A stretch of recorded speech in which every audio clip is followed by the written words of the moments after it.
గ్రామాల్లో ప్రజలకు మౌలిక సదుపాయాలకు అధిక ప్రాధాన్యత కల్పించి పనులు పూర్తి చేస్తున్నామని కూటమి ప్రభుత్వం గ్రామాలను అన్ని విధాలుగా అభివృద్ధి చేసేందుకు సాయశక్తులా కృషి చేస్తుందని రాజమహేంద్రవరం రూరల్ శాసనసభ్యుడు గోరంట్ల బుచ్చయ్య చౌదరి పేర్కొన్నారు.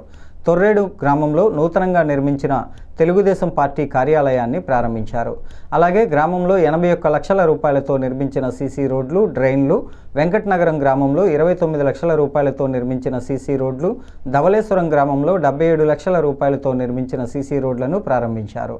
అలాగే ధవళేశ్వరం గ్రామంలో 3,01,00,000 రూపాయలతో వాటర్ ట్యాంకులు నిర్మించేందుకు శంకుస్థాపన చేశారు. గోరంట్ల మాట్లాడుతూ తొర్రేడు గ్రామంలో పార్టీ కార్యాలయాన్ని ఏర్పాటు చేయడం చాలా అభినందనీయమని, గ్రామంలో 81 లక్షల రూపాయలతో సీసీ రోడ్లు, డ్రైన్స్ ప్రారంభోత్సవం చేసుకున్నామని, మరిన్ని పనులు చేసేందుకు అంచనాలు సిద్ధం చేశామని అన్నారు.